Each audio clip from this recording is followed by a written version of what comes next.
to hear this, he answered, with twinkling eyes.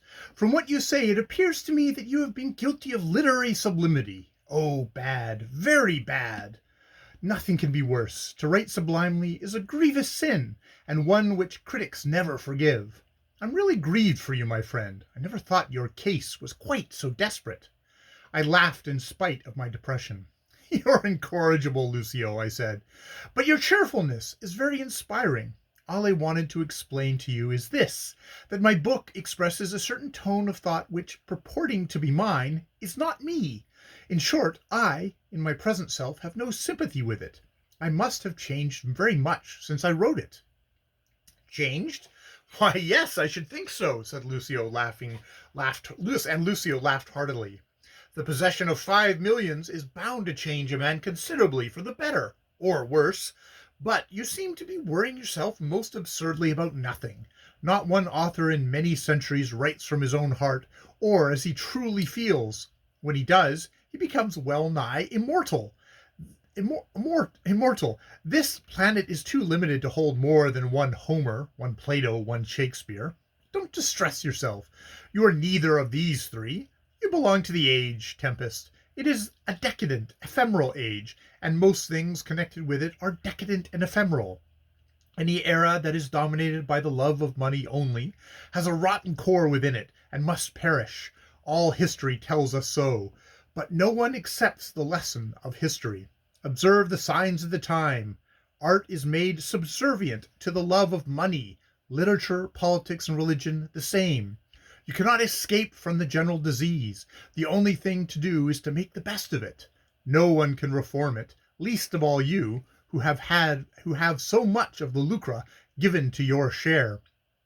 He paused. I was silent, watching the bright fire glow and the dropping red cinders. What I am to say now, he proceeded in soft, almost melancholy accents, will sound ridiculously trite. Still, it has preserved prosiness of truth about it. It is this: in order to write with intense feelings, you must first feel. Very likely when you wrote this book of yours, you were almost a human hedgehog in the way of feeling. Every prickly point of you was erect and responsive to the touch of all influences, pleasant or the reverse, imaginative or realistic. This is a condition which some people envy and others would rather dispense with. Now that you, as a hedgehog, have no further need for either alarm, indignation, or self-defense, your prickles are soothed into agreeable passiveness, and you partially cease to feel. That is all. The change you complain of is thus accounted for. You have nothing to feel about. Hence, you cannot comprehend how it was you ever felt. I was conscious of irritation at the calm conviction of his tone. "You take me for such a callous creature as all that?" I exclaimed. "You are mistaken in me, Lucio. I feel most keenly." "What do you feel?" he inquired, fixing his eyes steadily upon me. "There are hundreds of starving wretches in this metropolis, men and women on the brink of suicide because they have no hope of anything in this world or the next, and no sympathy from their kind. Do you feel for them? Do their griefs affect you? You know they do not. You know that you never think of them. Why should you? One of the chief advantages of wealth is the ability it gives us to shut out other people's miseries from our own personal consideration." I said nothing. For the first time my spirit chafed at the truth of his words, principally because they were true. "Alas, Lucio, if I had only known then what I know now." "Yesterday," he went on in the same quiet voice, "a child was run over here, just opposite this hotel. It was only a poor child. Mark that only. Its mother ran shrieking out of some back street hard by, in time to see the little bleeding body carried up in a mangled heap. She struck wildly with both hands at the men who were trying to lead her away, and with a cry like that of some hurt savage animal, fell face forward in the mud, dead. She was only a poor woman. Another only. There were 3 lines in the paper about it headed 'Sad Incident.' The hotel porter here witnessed the scene from the door as composed a demeanor as that of a fop at the play, never relaxing the serene majesty of his attitude. But about 10 minutes after the dead body of the woman had been carried out of sight, he, the imperial, gold-buttoned being, became almost crook-backed in his servile haste to run and open the door of your brougham, my dear Geoffrey, as you drove up to the entrance. This is a little epitome of life as is lived nowadays, and yet the canting clerics swear we are all equal in the sight of heaven. We may be, though it does not look like much, and if we are, it does not matter, as we have ceased care how heaven regards us. I don't want to point a moral. I simply tell you the sad incident as it occurred, and am sure that you are not the least sorry for the fate of either the child who was run over or its mother, who died in the sharp agony of a sudden broken heart. Now don't say that you are, because I know you're not. How can one feel sorry for people one does not know or has never seen? I began. Exactly. How is it possible? And there we have it. How can one feel when one's self is so thoroughly comfortable as to be without any other feeling save that of material ease? Thus, my dear Geoffrey, you must be content to let your book appear as a reflex and record of your past when you were in the prickly or sensitive stage. Now you are encased in a pachydermatous covering of gold, which adequately protects you from such influences as might have made you start and writhe, perhaps even roar with indignation, and in the access of fierce torture stretch out your hands and grasp, quite unconsciously, the winged thing called fame. You should have been an orator, I said, rising and pacing the room to and fro in vexation. But to me your words are not consoling. I do not think they are true. Fame is easily enough secured. Pardon me if I am obstinate, said Lucio, with a depreciatory gesture. Notoriety is easily secured, very easily.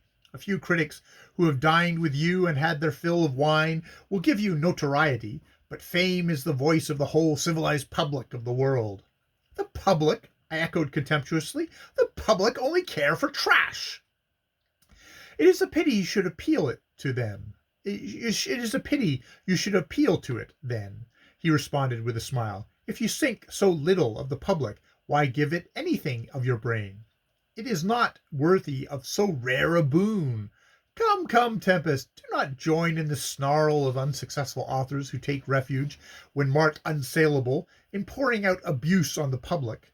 The public is the author's best friend and truest critic, but if you prefer to despise it in company with all the very little literature mongers who form a mutual admiration society, I will tell you what to do.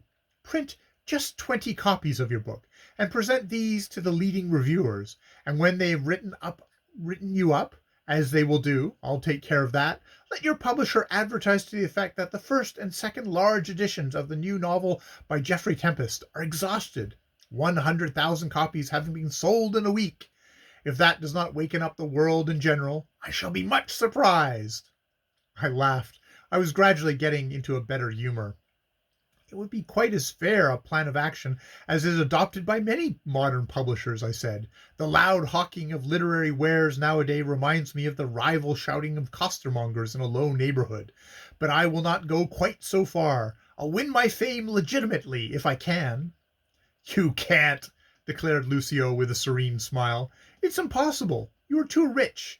That of itself is not legitimate in literature, which great art generally elects to wear poverty in its buttonhole as a flower of grace. The fight cannot be equal in such circumstances. The fact that you are a millionaire must weigh the balance apparently in your favor for a time. The world cannot resist money. If I, for example, became an author, I should probably, with my wealth and influence, burn up everyone else's laurels. Suppose that a desperately poor man came out with a book at the same time as you do. He will scarcely have the ghost of a chance against you.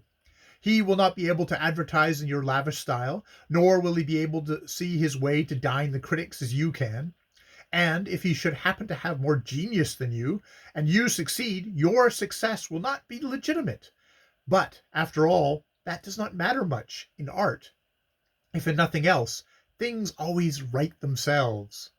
I made no immediate reply, but went over to my table, rolled up my corrected proofs, directed them to the printers. Then, ringing the bell, I gave the packet to my man Morris, bidding him post it at once.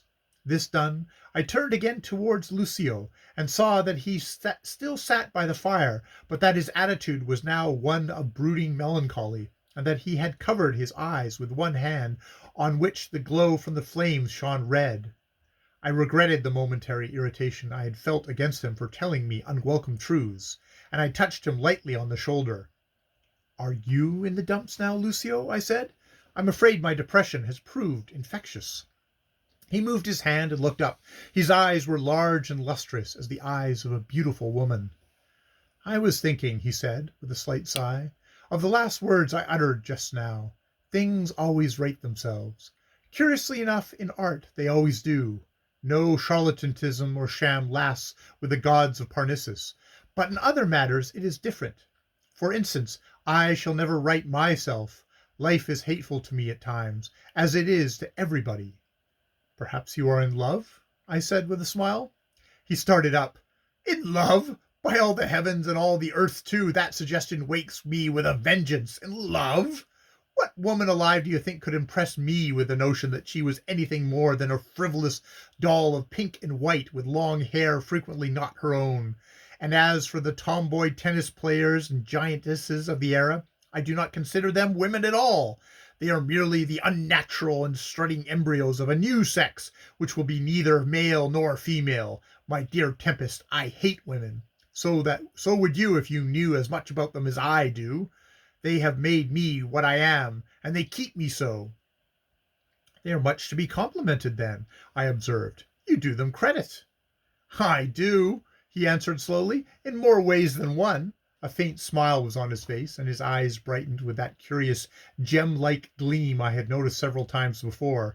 "Believe me, I shall never contest you such a slight gift as a woman's love, Geoffrey. It was not worth fighting for. And apropos of women, that reminds me, I have promised to take you to the Earl of Elton's box at the Haymarket tonight.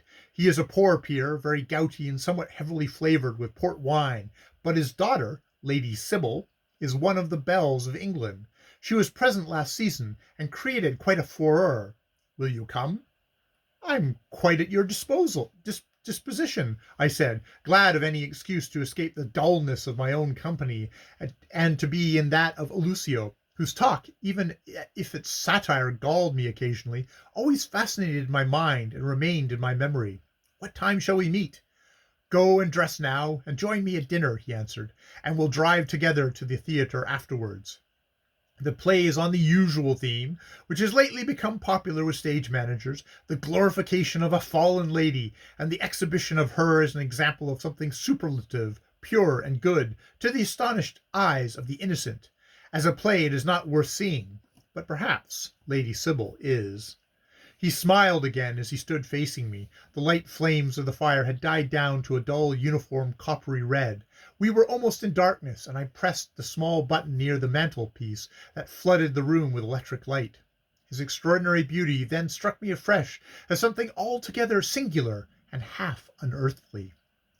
"Don't you find that people look at you very often as you pass, Lucio?" I asked him suddenly and impulsively. He laughed.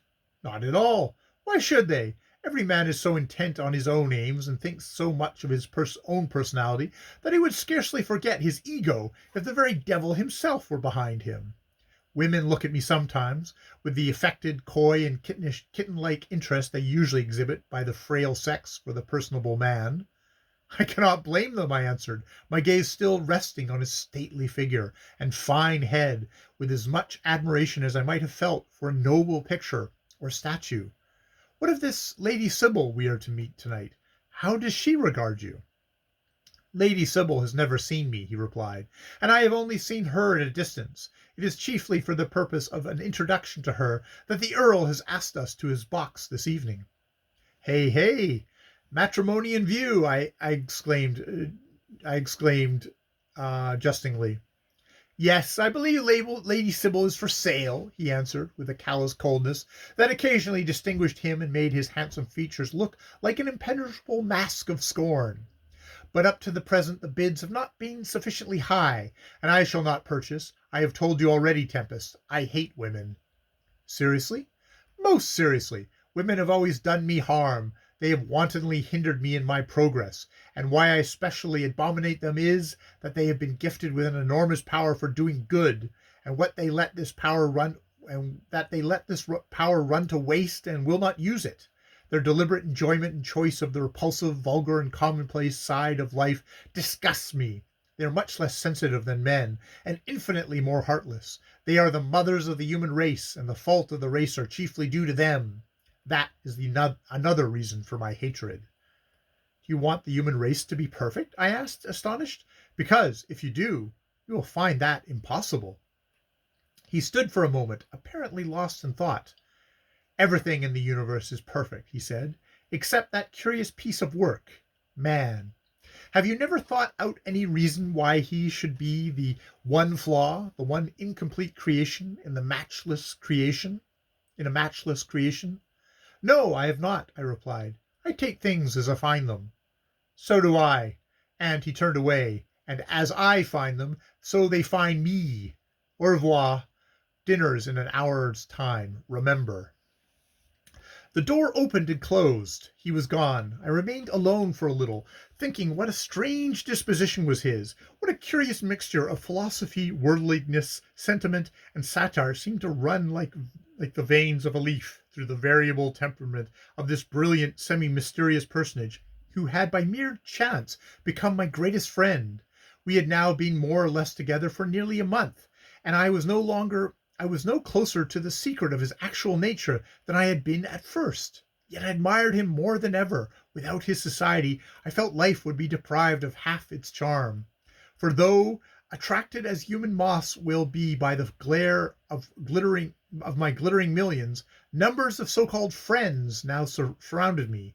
There was not one among them who so dominated my every mood, and with whom I had so much close sympathy, as this man, this masterful, half-cruel, half-kind companion of my days, who at times seemed to accept all life as the veriest bagatelle, and myself as a part of the trivial game. That is end of chapter 7 of the Srrws of Satan.